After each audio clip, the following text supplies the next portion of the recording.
dadhabuuni Oromummaa keessaa of mulquudha.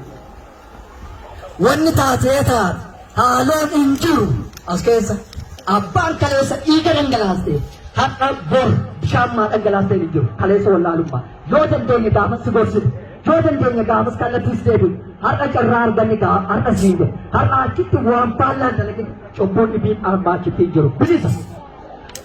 Eegi akkas ta'e bilis taate akka ilma Oromoo tokkootti waan Oromoof ta'uuf Oromoof deemu qeerroon Oromoo jaarroleen haga alaa dhiiraan jirtanitti dhimma Oromoo tiksuu ka danda'u haga ganda kanaatti eeguun dirqama malee kan illee nu osoo kennu osoo hin ta'in Oromummaaf isinii kenne nalleen dirqama kana Oromummaan na kenne hin beekan naa fudhachuu jira ambar fulaa kan taa'ee si qajeelchuu hin danda'u rakkoo kaleessa caasaa waliin dhaqee ebaluutti machuu jira maalii kanatti machuu jira maali waan jira akkasii jira maali hin jiru ammaatti wanni furmaatatti nartafu akka aadaa Oromoo akka gadaatti jaarsaa fi jaarsaan qofa furamu wanni Oromoo waan dhabsiisu jiru wanna ganda kanaa malee wanni Tigraayii dhufe wanni kanaa dhufe wanni wasi dhabsiisu hin jiru Oromoon dura akkasumaan bulaa ture ergifata warra dhufiitiin wanni kun gofuma maali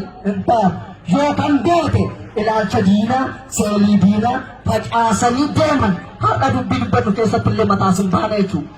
Ifaa wadiiro kana acha maani warri of beektan illee akka of beektanitti kan beeknu takalee diinaaf hojjettullee wanni taasisaa warri dhuguman sabaaf illee kalee miidhamaa turte arrabsamaa turte sun seenaadhaan beekte kaleessa hojjette dhiisiiti warra kaleessa wantuu dalage yoo jiraatillee hiika tokkin Oromummaan akkasii miti. Dhawwa kadansaa dalagdee hamtuu dalagdaneet arra dirreen bilisa waltuttuquun maan ta'uu dhawwa Oromummaa eegii dhoowwaa taate armaachoti waan ta'e cufatti karaa cufu waan ta'u waraan bilisummaa Oromoo bira jetanii tarkaanfii asirra jiru duratti akka Oromoon tarkaanfatu gochuun dirqama Oromummaati. Kana isin dhaamachuu fudhattanii isinii galee calleessin ta'an maan as keessa maantu caasaa diinaa kasiimu kaayyoon kan ta'e jettu waswaasa akkasii qabaanna akka Oromoof hin dhalanne Oromoon leebi. Oromoof namni dhalate wareegamaaf of qopheessa yoo qaran beekin fudhadhu lubbuun akka waaqaa jirti nuun cufti keenya nuun duuraaf jaalbata isaa jedhu namni jiraataaf hin jiru kasichi dhalatu illee jira akka dhalatee miti. Akkasumaanii of qopheessanii hin taane of qopheessanii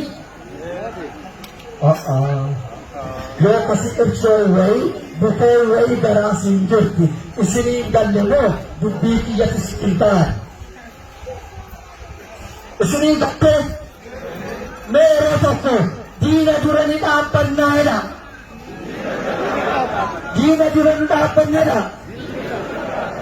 Kaleessa beeki horii bunaa galagalchaa turanii sun aadaa Oromoo miti galagalchaa jiru. Cubbu warri nu ittiin wal falmaa jiru dhiiga wal dhangalaasaa jiru Oromoon fireen tokko du'uu qabu. Isaaf jecha du'u jira isaaf jecha ka du'u jiru waan waaqaan baallaa dalagin jedhuudha. Ammoo Oromoon irraan Oromoon afalmatu jedha maal sodaa jiru hin jettuuni meeroo akkasii anillee hin galaa guddoo dheegodhe irra deebii ati yeroo tokko qonqoo guutu dhaabaa'oo jedhaa malee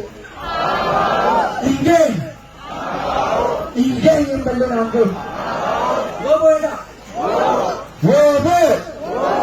wooboo abdii keenya daachan keenya daachan keenya Oromiyaan bilisoomti irraan Oromoon waan jedhate hin gaafu waan jedhe deebi'een tufa akka saree waan dubbate deebi'een itti gasaa nyaatu jenneeni yaa rabbi ranaas injifannoon bakararoota. Amine.